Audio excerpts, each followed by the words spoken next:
சோனா குருவி தன்னோட வீட்டுக்கு முன்னால மாமரம், மாதுளை மரம், ஆப்பிள் மரம் இப்படி 3 வகையான பழமரங்களை வளர்த்து வந்தது. இந்த மரத்துல உள்ள பழங்கள்ல அந்த காட்டுல உள்ள எல்லா பறவைகளும் வந்து சாப்பிட்டு தங்களோட பசியை தீர்த்துக்கிட்டாங்க. சோனா குருவி இந்த மரங்கள்ல உள்ள பழங்கள்ல யாரும் சாப்பிடக்கூடாதுன்னு எந்த பறவையையும் தடுத்து நிறுத்தினதே கிடையாது. இன்னும் சொல்ல போனா மற்ற பறவைங்களுக்காகவே சோனா குருவி தன்னோட வீட்டு வாசல்ல இந்த மரங்களை வளர்த்து வந்துச்சு.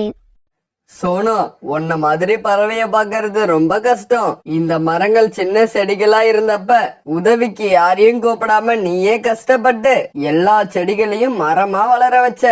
ஆனா அந்த மரங்கள்ல இருந்து பழங்கள் வந்த உடனே எல்லா பறவைகளையும் அதை சாப்பிட அனுமதிச்சு அவங்க பசி தீர சாப்பிடுறத பார்த்து சந்தோஷப்பட்டுக்கிட்டு இருக்க. புறாண்ணா, நீங்க சொல்றது உண்மைதான்.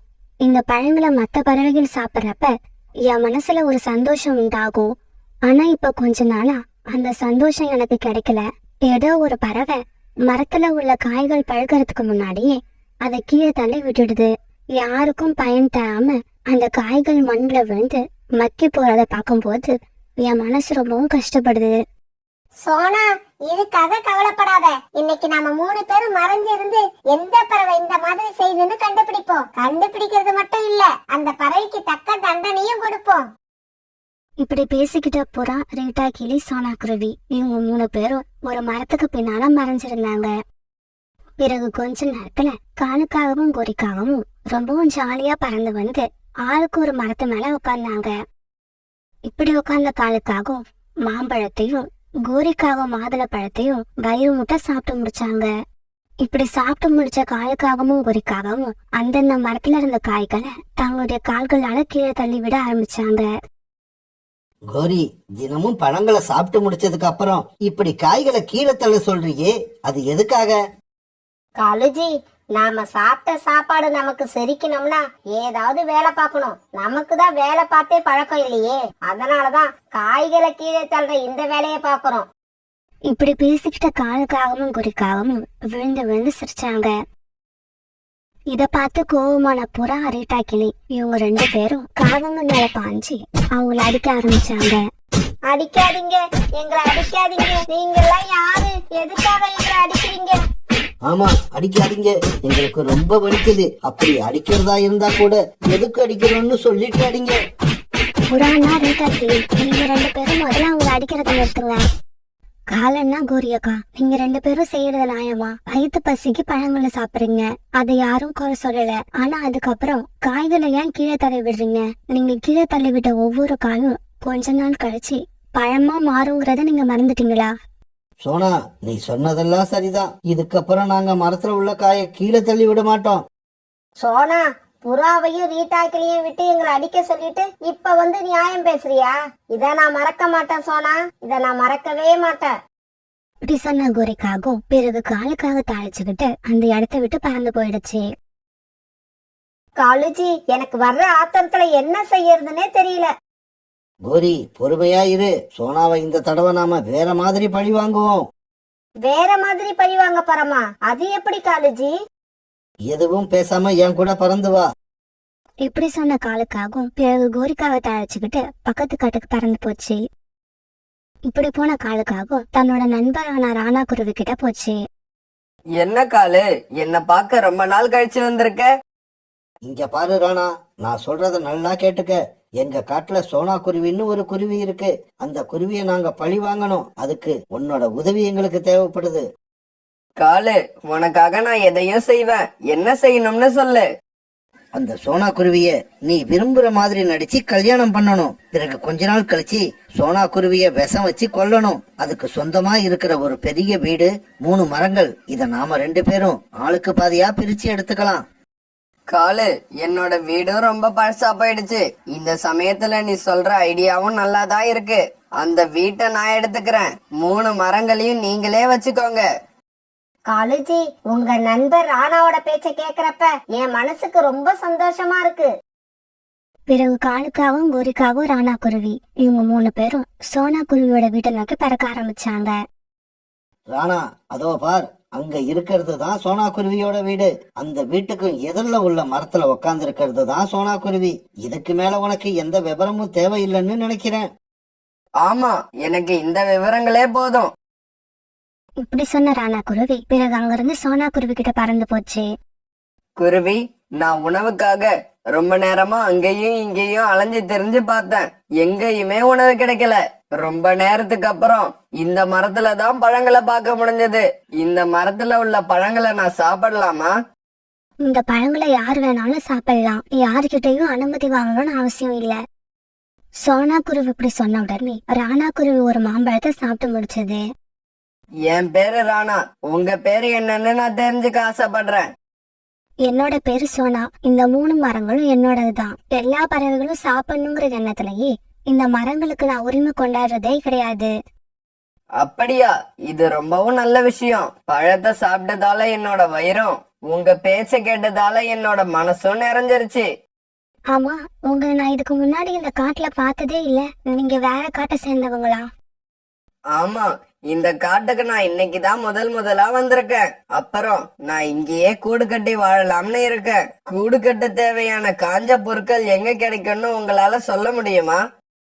நீங்க மலை பக்கம் பறந்து போய் தேடினீங்கன்னா காஞ்ச பொருட்கள் உங்களுக்கு நிறைய கிடைக்கும். சோனா, நீங்க சொன்ன தகவலுக்கு ரொம்பவும் நன்றி. இப்படி சொன்ன ராணா குருவி பிறகு அங்கிருந்து பறந்து காலுக்காகத்துக்கிட்ட போச்சு. இந்த ராணா குருவி எவ்வளவு நல்ல குருவியா இருக்கு. கிட்டத்தட்ட இந்த குருவியோட எண்ணங்கள் எல்லாம் என்ன மாதிரியே இருக்கு. என்ன ராணா, கல்யாணத்தை பத்தி பேசிட்டியா? உங்க கல்யாணம் எப்ப நடக்க போகுது? காலு, உன்ன மாதிரி ஒரு பைத்தியத்தை நான் பார்த்ததே இல்ல. இப்பதான் முதலா அந்த குருவிய பத்தி பேசுறேன். அதுக்குள்ள எப்படி கல்யாணத்தை பத்தி பேச முடியும்? இன்னும் கொஞ்ச நாள் போகட்டும். அதுக்கப்புறம் தான் கல்யாணத்தை பத்தி அந்த குருவி கிட்ட பேசலாம். இப்படியே சில நாட்கள் நகர்ந்துச்சு. ராணா குருவி இப்ப எல்லாம் அடிக்கடி மரத்துல வந்து உட்காந்து பழங்களை சாப்பிட ஆரம்பிச்சது. அப்படி பழங்களை சாப்பிட வரப்ப சோனா குருவி கிட்டையும் நிறைய நேரம் பேச சந்தர்ப்பம் கிடைச்சது. ஒரு நாள் இந்த மாதிரி சோனா குருவி கிட்ட பேசிக்கிட்டு இருக்கும் போது ராணா குருவி சோனா குருவிய பார்த்து இப்படி கேட்டுச்சு. சோனா, உங்ககிட்ட ஒரு விஷயத்த பத்தி பேச ஆசைப்படுறேன். சொல்லுங்க ராணா, நீங்க எந்த விஷயத்த பத்தி என்கிட்ட பேச நினைச்சாலும் தயங்காம சொல்லலாம். சோனா, நான் உங்களை கல்யாணம் பண்ணிக்க ஆசைப்படுறேன். ஆரம்பத்துல உங்களை கல்யாணம் பண்ணணும்னு நான் நினைக்கவே இல்ல. உங்க கூட பழக ஆரம்பிச்சு உங்க குணத்தை நல்லா தெரிஞ்சுக்கிட்டதுக்கு அப்புறம் தான் எனக்கு இந்த ஆசையே வந்தது. ராணா குருவி இப்படி கேட்ட உடனே சோனா குருவி வெக்கத்தால தலைய குனிஞ்சிருச்சு. என்ன சோனா, எந்த பதிலும் சொல்லாம தலைய குனிஞ்சுக்கிட்டீங்க?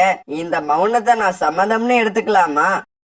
ராணா குருவியோட இந்த பேச்சுக்கு சோனா குருவி மௌனமா இருந்துச்சு. அத பார்த்த ராணா குருவிக்கு ரொம்ப சந்தோஷமாயிடுச்சு. சோனா, இந்த கல்யாணத்துல உங்களுக்கு சம்மதம்னு புரிஞ்சுக்கிட்டேன். நாளைக்கே நம்ம கல்யாணத்துக்கு ஏற்பாடு பண்றேன்.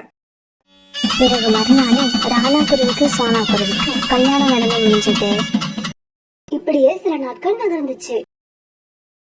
ஒரு நாள் ராணா குருவிய பார்க்க காலுக்காகவும் குறிக்காகவும் வந்தாங்க.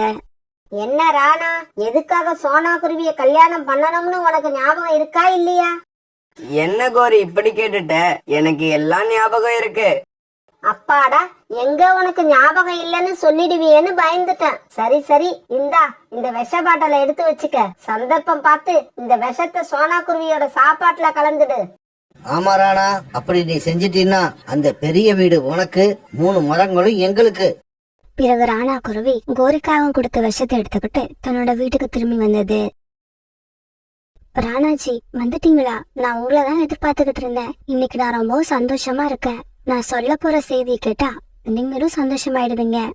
சோனா, நீ என்ன சொல்ல போறன்னு சீக்கிரமா சொல்லு. என்னால ஆர்வத்தை அடக்க முடியல. ராணாஜி, நான் பருந்து டாக்டரை இப்பதான் பார்த்துட்டு வரேன். அவங்க நான் மாசமா இருக்கிறத கன்ஃபார்ம் பண்ணிட்டாங்க. இன்னும் கொஞ்ச நாட்கள்ல நான் முட்டையிட போறேன்.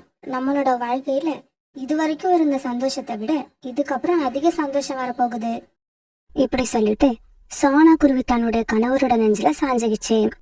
அதே சமயம் சோனா குருவியோட மரண செய்தியை கேட்கறதுக்காக காலுக்காகவும் குறிக்காகவும் சோனா குருவி வீட்டு வாசல்லையே காத்திருந்தாங்க.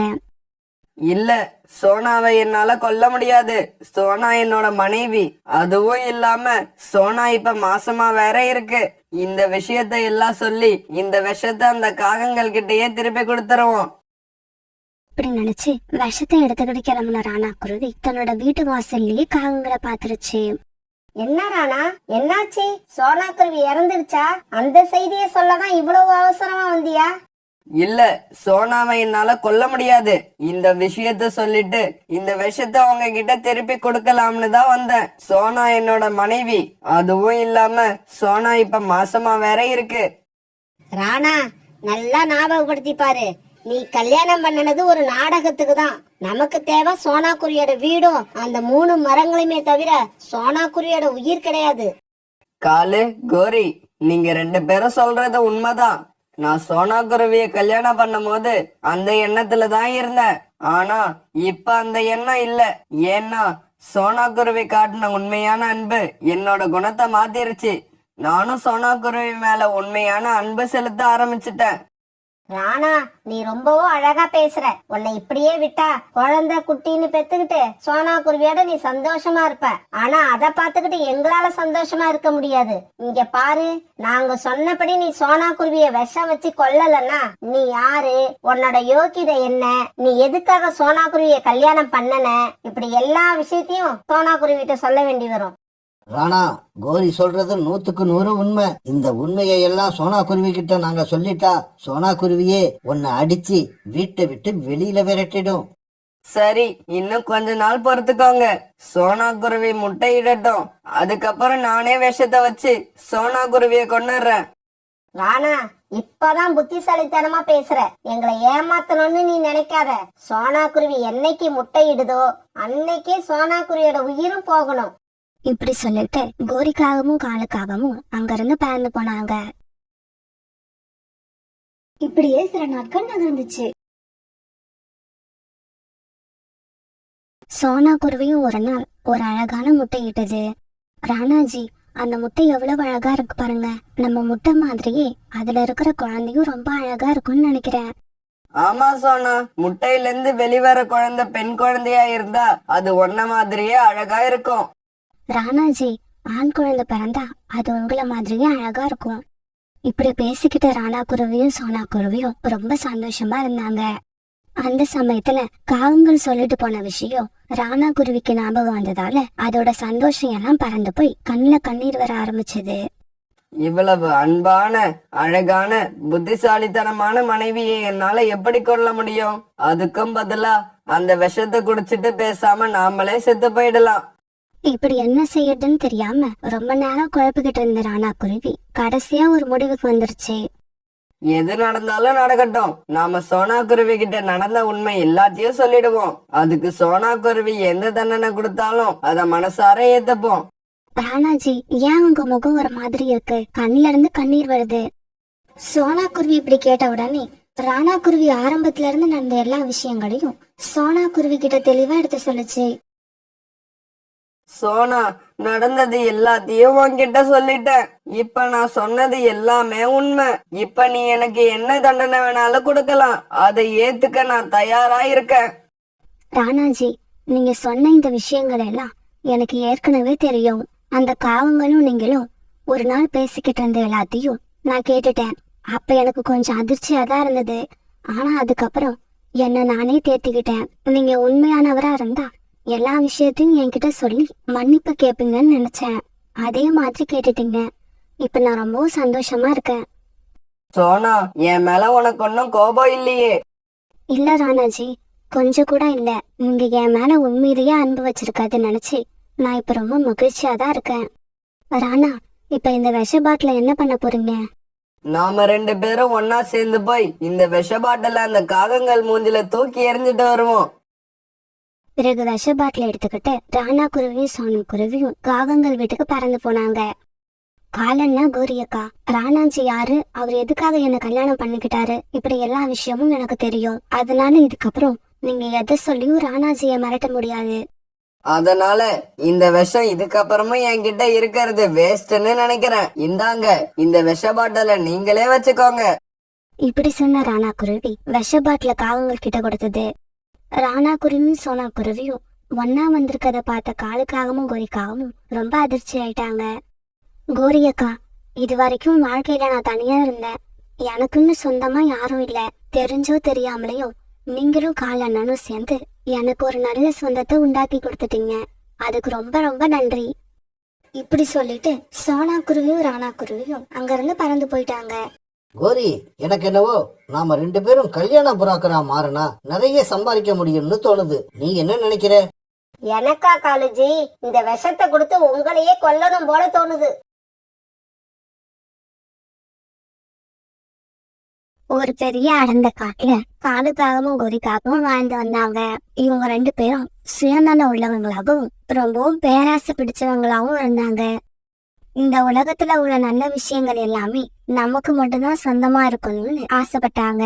அதனால மத்த பறவைகள் கிட்ட எப்பவுமே சண்டை போட்டுக்கிட்டு இருந்தாங்க. இவங்க வீட்டுக்கும் அக்கம் பக்கத்துல பழங்களை கொடுக்கக்கூடிய மரங்கள் எத்தனை இருந்துச்சோ அந்த மரங்கள் எல்லாமே நமக்கு மட்டும்தான் சொந்தம்னு நினைக்க ஆரம்பிச்சாங்க. இந்த மரத்துல உள்ள பழங்களை எல்லாம் மத்த பறவைகள் சாப்பிட இவங்க அனுமதிக்கிறதே இல்ல. ஒரு நாள் ரோனிக்குயில் வந்து ஒரு மரத்துல உட்காந்து அங்க இருந்த பழங்களை சாப்பிட ஆரம்பிச்சது. ஏய் ரோனி, உனக்கெல்லாம் ஒரு தடவை சொன்னா பத்தாது, தினம் சொல்லிக்கிட்டே இருக்கணுமா? இந்த மரம் எங்களோட மரம், எங்களை தவிர இந்த மரத்துல உள்ள பழங்களை சாப்பிட வேற யாருக்கும் அனுமதி கிடையாது. கோரி, ஏன் இப்படி இருக்கீங்க? எந்த மரத்துல பழங்கள் பழுத்தாலும் உடனே அந்த மரத்தை எங்களோட மரம்னு சொல்ல ஆரம்பிச்சிடுறீங்க. நீங்க இப்படி எல்லா மரத்தையும் உங்களோட மரம்னு சொன்னீங்கன்னா மத்த பறவைகள் எல்லாம் எங்கதான் போறது? ஆமா, எல்லா மரமும் உங்க மரம் சொல்றீங்களே, இந்த மரத்துல என்ன உங்க பேரா எழுதியிருக்கு? ஓஹோ, நாங்க சொன்னா உனக்கு பத்தாதா? இந்த மரத்துல எங்களோட பேரை வேற எழுதி வைக்கணுமா? கவலைப்படாத, நாளையில இருந்து எல்லா மரத்துலயும் எங்களோட பேரை எழுதிடுறோம். நீ இப்ப இந்த இடத்த விட்டு கிளம்பு. வேற வழி இல்லாத ரோனி குருவி பிறகு அங்க இருந்து பறந்து போயிடுச்சு. வர போற பறவைகள் எல்லார்கிட்டயும் இது எங்க மரம் இது எங்க மரம்னு சொல்லிக்கிட்டு இருக்க முடியாது. பேசாம ரோனி குருவி சொன்ன மாதிரி எல்லா மரத்துலயும் இது எங்களோட ப்ராப்பர்ட்டின்னு எழுதி வச்சுட்டா தினமும் இப்படி எல்லாருக்கும் பதில் சொல்லிக்கிட்டு இருக்கணும்னு அவசியம் இல்ல. இப்படி யோசிச்ச கோரிக்காகவும் பிறகு தன்னோட வீட்டுக்கு பறந்து போச்சு. இங்க பாருங்க, ஒவ்வொரு நாளும் நிறைய பறவைங்க நம்ம மரத்துல உள்ள பழங்களை சாப்பிட வராங்க. அவங்க எல்லாருக்கும் இது எங்களோட மரம், இந்த பழங்களை நீங்க சாப்பிட கூடாதுன்னு என்னால பதில் சொல்லிட்டு இருக்க முடியாது. அதனால எல்லாரும் சாப்பிட அனுமதி கொடுக்க போறியா? அப்படி இல்ல காலேஜி, இந்த மரம் காலு கோரிக்கு சொந்தமானதுன்னு நாம ஒரு போர்டுல எழுதி வச்சுட்டா வர்ற பறவைகள் அந்த போர்டை பார்த்துட்டு அவங்களே சாப்பிடாம போயிடுவாங்க. எப்படி என்னோட ஐடியா? ஐடியா என்னமோ நல்லாதான் இருக்கு. நான் இப்பவே போய் இந்த மாதிரி போர்டு செஞ்சு எடுத்துக்கிட்டு வரேன். இப்படி சொன்ன காலுக்காகவும் பிறகு வெளியில பறந்து போச்சு. பிறகு ரொம்ப நேரம் கழிச்சு காலுக்காகவும் கோரி சொன்ன மாதிரி நிறைய போர்டுகளை எடுத்துக்கிட்டு தங்களுடைய காட்டுக்கு திரும்பி வந்துச்சு. இப்படி எடுத்துட்டு வந்த போர்டுகளை காலுக்காகவும் கோரிக்காகவும் சேர்ந்து அந்த காட்டுல எத்தனை மரங்கள்ல பழங்கள் காய்ச்சி இருக்கோ அத்தனை மரங்கள் கிட்டையும் அந்த போர்டை வச்சாங்க. மறுநாள் புறா, ரீட்டா கிளி, சோனா குருவி இவங்க எல்லாரும் பழங்களை சாப்பிடறதுக்காக கொய்யா மரத்துக்கு வந்தாங்க. என்ன இது? இந்த மரம் காலுகோரிக்கு சொந்தமானதுன்னு எழுதியிருக்கு. அது எப்படி? இந்த காட்டுல உள்ள எல்லா மரமும் ஒரு பறவைக்கு மட்டும் எப்படி சொந்தமாகும்? இந்த மரம் காகங்களுக்கு மட்டும் சொந்தம்னா பிறகு நாம எல்லாம் எதை சாப்பிடுறது? இந்த நேரத்துல கோரிக்காகவும் அங்க வந்துருச்சு. இங்க பாருங்க, இந்த மரம் மட்டும் இல்ல, எந்தெந்த மரத்துக்கிட்ட இந்த மாதிரி போர்டு இருக்கோ எல்லாமே எங்களோட மரம் தான். அந்த மரத்துல இருந்து யாரும் பழங்களை சாப்பிடக்கூடாது. கோரியக்கா, இந்த மாதிரி நீங்க போர்டு எழுதி வச்சிட்டீங்கன்னா நாங்க எல்லாம் எங்க போறது? எங்கேயாவது போங்க, எதையாவது சாப்பிடுங்க. ஏன் இந்த உலகத்துல ஒரே ஒரு காடு தான் இருக்கா? இந்த காட்டை விட்டா வேற காடே இல்லையா? இப்படி கேட்ட கோரிக்காவும் பிறகு அந்த இடத்தை விட்டு பறந்து போயிடுச்சு. பிறகு அன்னைக்கு சாயங்காலம் எல்லா பறவைகளும் ஒரு மரத்தடியில ஒன்னா சேர்ந்து பேச ஆரம்பிச்சாங்க. இங்க பாருங்க, இதுக்கப்புறம் நாம இந்த காட்டுல இருந்தோம்னா பட்னி கிடந்துதான் சாகணும், இல்லன்னா தினமும் இந்த காகங்கள்கிட்ட சண்டை போட்டுக்கிட்டே இருக்கணும். இங்க பாருங்க, நாம இத்தனை பேர் இருக்கோம். நாம எல்லாரும் ஒன்னா சேர்ந்து அந்த காகங்களை ஒரு நாள் வளைச்சு வச்சு அடி அடின்னு அடிச்சு அவங்கள இந்த காட்டை விட்டே விரட்டிடுவோம். அதுக்கப்புறம் நமக்கு எந்த தொல்லையும் இருக்காது, நிம்மதியா இருக்கலாம். அதெல்லாம் தேவையில்லை, நான் சொல்றதை கேளுங்க. இந்த காட்டுல உள்ள மரங்கள்ல ஒரு சீசன்ல மட்டும்தான் பழங்கள் நமக்கு கிடைக்குது. மத்த நாட்கள்ல காஞ்ச தானியங்கள் மட்டும்தான் கிடைக்கும். சில மாதங்கள்ல காஞ்ச தானியங்கள் கிடைக்கிறது கூட கஷ்டமா இருக்கு. சோனா, நீ சொல்றதெல்லாம் சரிதான். அடுத்து நாம என்ன செய்யறது அத சொல்லு. நம்ம காட்டுல ஓடிக்கிட்டு இருக்க நதி கடல்ல கலக்குற இடத்துல ஒரு காடு இருக்கு. அந்த காட்டுல எல்லா சீசன்லயும் பழங்களை தரக்கூடிய மரங்கள் இருக்கு. நான் சின்ன வயசுல ஒரு தடவை எங்க அம்மா கூட அங்க போயிருக்கேன். இப்பயும் நம்ம எல்லாரும் அங்க போயிடுவோம். அது நம்ம காடை விட 10 மடங்கு பெரிய காடு. தானியங்கள், பழங்கள், தண்ணீர் இப்படி எதுக்குமே அங்க பஞ்சம் இருக்காது. இவ்வளவு அருமையான காடு அங்க இருக்கிறப்ப நாம ஏன் இந்த காகங்கள் கூட சண்டை போட்டுக்கிட்டு இருக்கணும்? ஆமா, இதுதான் நல்ல முடிவு. நாம எல்லாரும் சீக்கிரமா கிளம்பி சோனா குருவி சொன்ன காட்டுக்கே போயிடுவோம். நாம எல்லாரும் அந்த காட்டுக்கு போனதுக்கு அப்புறம் இந்த காகங்களை கேள்வி கேட்கவே ஆள் இருக்காது. அவங்க இஷ்டத்துக்கு ஆட்டம் போடுவாங்க. இங்க பாரு ரீட்டா, நாம என்ன செய்யணுமோ அத பத்தி மட்டும் நினைப்போம். மத்தவங்கள பத்தி நினைக்க வேண்டாம். அவங்கள பத்தி நினைக்க கடவுள் இருக்காரு. சோனா குருவி பேச்சு கேட்ட எல்லா பறவைகளும் அந்த காட்டுக்கு போகலான்னு ஒரு மனதா முடிவு பண்ணிட்டாங்க. பியூட்டி, உனக்கு தேவையான பொருட்களை சீக்கிரமா எடுத்து வை. நம்ம நாளைக்கு காலையில வேற ஒரு காட்டுக்கு போறோம். அம்மா, ஏம்மா இப்படி பண்றீங்க? எனக்கு என்னவோ அந்த காட்டுக்கு வரவே பிடிக்கல. எனக்கு இந்த காடு தான் பிடிச்சிருக்கு. பியூட்டி, நம்மள மாதிரி பறவைகளுக்கு எந்த காடும் சொந்தம் கிடையாது. இருக்க இடமும் உண்ண உணவும் எங்க கிடைக்குதோ அந்த இடத்துக்கெல்லாம் நாம மாறி மாறி போய்கிட்டே இருக்கணும். எல்லா பறவைகளும் தங்களுடைய வீட்டுல அவங்களுக்கு தேவையான ஜாமான்களை எடுத்து பேக் பண்ண ஆரம்பிச்சாங்க. மறுநாள் பொழுது விடிஞ்சிச்சு. காகங்களை தவிர அந்த காட்டுல இருந்த எல்லா பறவைகளும் அந்த காட்டை விட்டுட்டு வேற ஒரு காட்டை நோக்கி பறக்க ஆரம்பிச்சாங்க. இப்படி பறந்து போற பறவைகளோட மனசுல இந்த காட்டை விட்டுட்டு போற சோகம் அடி மனசுல இருந்தாலும் புதுசா அவங்க போற காடு எந்த மாதிரி இருக்குங்கிறது தெரிஞ்சுக்கிற ஆர்வமும் அதிகமா இருந்தது. இவங்க எல்லாம் இப்படி பறந்து போறத பார்த்த காலுக்காகவும் குறிக்காகவும் ரொம்ப சந்தோஷப்பட்டாங்க. காலுஜி, இந்த காடு இனிமே முழுக்க முழுக்க நமக்கு மட்டும்தான் சொந்தம். இங்க நம்மள கேள்வி கேட்க யாருமே கிடையாது. இப்படி பேசிக்கிட்ட காலுக்காகவும் கோரிக்காகவும் பிறகு அந்த காட்டை ரொம்ப சந்தோஷமா சுத்தி வர ஆரம்பிச்சாங்க. நினைச்ச இடத்துல உட்கார்ந்தாங்க. நினைச்ச மரத்துல பழங்களை சாப்பிட்டாங்க. இப்ப அவங்க கூட போட்டி போட அந்த காட்டுல எந்த பறவையுமே இல்ல.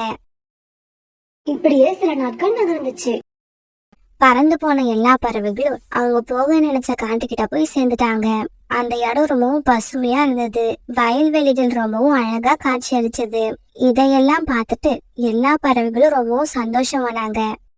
நண்பர்களே, நம்ம எல்லாரும் இந்த காட்டுல அவங்கவுங்க விருப்பப்பட்ட இடத்துல தங்களுடைய வீடை கட்டிக்கலாம். ஆமா, இங்க நம்மள கேள்வி கேட்க காலுக்காகவும் கோரிக்காகவும் கிடையாது. அதனால நாம யார்கிட்டயும் சண்டை போட வேண்டிய அவசியமும் இருக்காது. நாம எல்லாம் ஒத்துமையா ஒருத்தருக்கு ஒருத்தர் உதவி செஞ்சுக்கிட்டு இந்த காட்டுல ரொம்பவும் மகிழ்ச்சியா வாழலாம். கோரி, இப்படி யாருமே இல்லாம நாம மட்டும் தனியா இருக்கிறது எனக்கு என்னவோ பயமா இருக்கு. காலுஜி, இதுக்கெல்லாம் பயப்படக்கூடாது. இந்த மாதிரி சந்தர்ப்பம் எல்லாருக்கும் கிடைக்காது. கிடைச்ச சந்தர்ப்பத்தை வீணாக்காம நாம நல்லா என்ஜாய் பண்ணணும். இப்படி பேசிக்கிட்ட காலுக்காகவும் கோரிக்காகவும் அந்த காட்டுல ரொம்பவும் சந்தோஷமா இருந்தாங்க. பிறகு அந்த காட்டுல இருந்த மரங்கள்ல பழங்கள் கொஞ்சம் கொஞ்சமா குறைய ஆரம்பிச்சது. அதுக்கு காரணம் அந்த காட்டுல இப்ப குளிர்காலம் ஆரம்பமாகி இருந்தது. அதே சமயத்துல தூரமா இருந்த ஒரு காட்டுல வெயில் ரொம்ப அதிகமா இருந்தாலும் அந்த காட்டுல இருந்த கழுகுகள் வெப்பமான காட்டை தேடி இந்த பக்கம் பறந்து வந்துட்டு இருந்தாங்க. இப்படி வந்த அந்த கழுகுகள் காலுக்காகவும் கோரிக்காகவும் வாழற காட்டை பார்த்துட்டு அங்க தங்குறதா முடிவு பண்ணிட்டாங்க. இந்த காடு நாம வாழ்றதுக்கு ஏத்த காடுன்னு நினைக்கிறேன். ரொம்பவும் அமைதியா இருக்கு. ஆமா, பொதுவா காடுனாலே பறவைகளோட சத்தம் நம்மள தொந்தரவு பண்ணிக்கிட்டே இருக்கும். ஆனா இந்த காட்டுல பறவைகள் அதிகமாக இல்லாததால சத்தமும் குறைவா இருக்கு. சரி சரி, சமையல ஆரம்பிங்க. ரொம்ப தூரம் பறந்து வந்ததால பசி அதிகமாயிருக்கு. ஆண் கழுகு இப்படி சொன்னதால பிறகு கழுகக்கா சமையல் வேலைய ஆரம்பிச்சது. அண்ணா, அடுப்ப பத்த வைக்க காஞ்ச மரக்குச்சிகள் வேணும். நீங்க போய் கொஞ்சம் மரக்குச்சிகளை தேடி கண்டுபிடிச்சு கொண்டு வாங்க. இப்படி போன அந்த கழுகு தேடி பார்த்தப்ப மரக்குச்சிகள் கிடைக்கல. காலுக்காகவும் கோரிக்காகவும் நட்டு வச்ச போர்டு தான் இருந்தது. மரக்குச்சிகளை தேடிக்கிட்டு இருந்தா ரொம்ப நேரம் ஆகும். பேசாம இந்த போர்டுகளை எடுத்துக்கிட்டு போக வேண்டியதுதான். இப்படி நினைச்ச அந்த கழுகு அந்த போர்டை எல்லாம் எடுத்துக்கிட்டு திரும்பி வந்துடுச்சு. பிறகு கழுகாக்கா அந்த போர்டுகளை எல்லாம் பத்த வச்சு தங்களுக்கு தேவையான உணவை சமைக்க ஆரம்பிச்சது. இந்த சமயத்துல மரங்கள்ல மீறி மிச்சம் இருக்கிற பழங்களை சாப்பிடறதுக்காக வந்த காலுக்காகவும் கோரிக்காகவும் அவங்க வச்ச போர்டு இல்லாத பார்த்து அதிர்ச்சி ஆயிட்டாங்க. உடனே பறந்து போய் மற்ற மரங்களை பார்க்க அந்த மரத்துலயும் இவங்க வச்ச போர்டு இல்ல. காலுஜி, நம்ம வச்ச போர்டை யாரோ திருடிக்கிட்டு போயிட்டாங்க. கோரி, நம்ம போர்டை எடுத்துக்கிட்டு போனவங்க ரொம்ப தூரம் போயிருக்க முடியாது. சீக்கிரமா அவங்க இந்த காட்டை விட்டு வெளியே போறதுக்குள்ள கண்டுபிடிப்போம். இப்படி பேசிக்கிட்ட காலுக்காகவும் குறிக்காகவும் போர்டை திருடிட்டு போனவங்கள தேட ஆரம்பிச்சாங்க. இப்படி ரொம்ப நேரம் தேடினதுக்கு அப்புறம் கழுகுகள் ஒரு இடத்துல உட்கார்ந்துருக்கத பார்த்த காகங்கள் 2 பேரும் அங்க போனாங்க. இப்படி போன குறிக்காகவும் தங்களோட போர்டை அடுப்புக்குள்ள எரிஞ்சுக்கிட்டு இருக்கத பாத்துடுச்சு. காலுஜி, இங்க பாருங்க, நம்மளோட போர்டை வச்சு அடுப்பு எரிச்சுக்கிட்டு இருக்காங்க. இதை கேட்ட காலுக்காகத்துக்கு ரொம்பவும் கோபம் வந்துருச்சு. முட்டாள் கழுகுகளே, அடுப்பை பத்த வைக்கிறதுக்கு உங்களுக்கு வேற மரக்குச்சிகளே கிடைக்கலையா? எங்களோட போர்டு தான் கிடைச்சுதா? திடீர்னு காலுக்காக இப்படி பேசின உடனே கழுகுகளுக்கு எதுவுமே புரியல, மௌனமா இருந்தாங்க. ஏன் மௌனமா இருக்கீங்க? நீங்க எல்லாம் யாருன்னு முதல்ல சொல்லுங்க.